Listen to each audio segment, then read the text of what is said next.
নমস্কার, আমি লিপিকা। আমার চ্যানেলে তোমাদের সবাইকে স্বাগত। নববর্ষের শুভেচ্ছা সবাইকে। গোটা বছর সবাইকে সবার ভালো কাটুক, সবাই সুস্থ থাকবেন। আজকে যে ইস্যুটা নিয়ে আলোচনা করব, আমি জানি না আপনারাও দেখেছেন কি না। সোশ্যাল মিডিয়াতে ইউজুয়ালি আমরা সবাই একটু না একটু চোখ রাখি। তো ইদানিং যে জিনিসটা আমি দেখতে পাচ্ছি, একটি মা তার 16 মাসের বাচ্চাকে বাড়িতে বন্দি করে রেখে তার বয়ফ্রেন্ডের সাথে ছুটি কাটাতে চলে গেছে।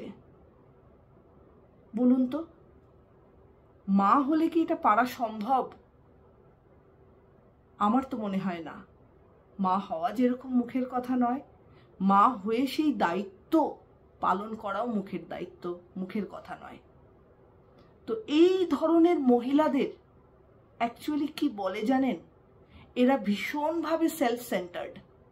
এরা শুধু নিজেকে নিয়ে ভাবে। আমার অ্যাজ আ সাইকোলজিস্ট আমার ফিল হয়েছে বা আমার মনে হয়েছে এরা কোনোভাবেই মা হওয়ার যোগ্য নয়। এরা কখনোই অন্যের সাথে নিজের জীবনটাকে কখনোই মেলাতে পারে না। এরা সব সময় নিজে কিসে ভালো থাকবো বা সেলফ থট প্রসেসটা এরা ভীষণভাবে কাজে লাগায়। আমি ডেফিনেটলি আমার মনটাকে তো আমারই ভালো রাখতে হবে, বাট যাকে আমার পার্ট, আমার অংশ, তাকে ভালো রাখার দায়িত্বও আমার। তাকে একা রেখে দিয়ে 10 দিন যার কথাও সেরকম ভাবে ফোটেনি, তাকে আমি একটা বাড়িতে বন্ধ করে রেখে কি করে ভ্যাকেশন কাটাতে চলে যাই? আপনি আমি পারবো? কখনোই পারবো না।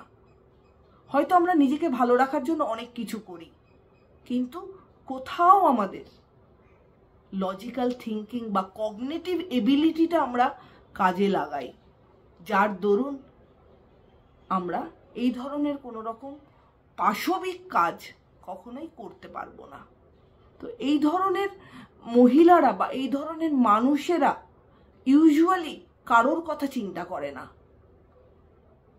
নিজের পরিণতি এর পরিবর্তে কি হতে পারে সেটাও তারা চিন্তা করে না। হয়তো বাচ্চাটা সে চায়নি, বাচ্চাটা এসে গেছে, এবং তার দরুন তার লাইফে যে স্যাক্রিফাইসগুলো করতে হয়েছে একজন মাই জানে যে তাকে কি কি স্যাক্রিফাইস করতে হয়। তো তার হয়তো সেই স্যাক্রিফাইসগুলো ভালো লাগেনি বা সে মন থেকে মেনে নিতে পারেনি, যার দরুন সেই রাগটা গিয়ে পড়েছে বাচ্চাটার উপরে। বাচ্চাটার উপরে রাগ না হলে বাচ্চাটাকে, ওই 16 মাসের বাচ্চাকে কেউ রেখে ঘরে তালা বন্ধ করে রেখে 10 দিন ছুটি কাটাতে যেতে পারে না।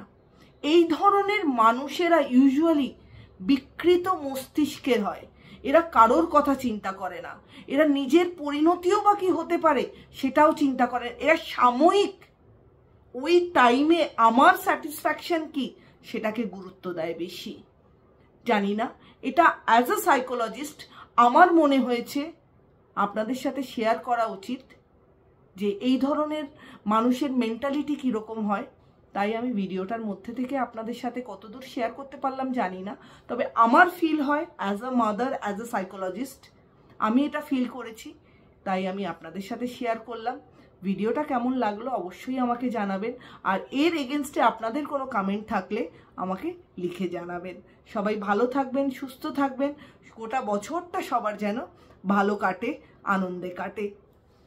নমস্কার।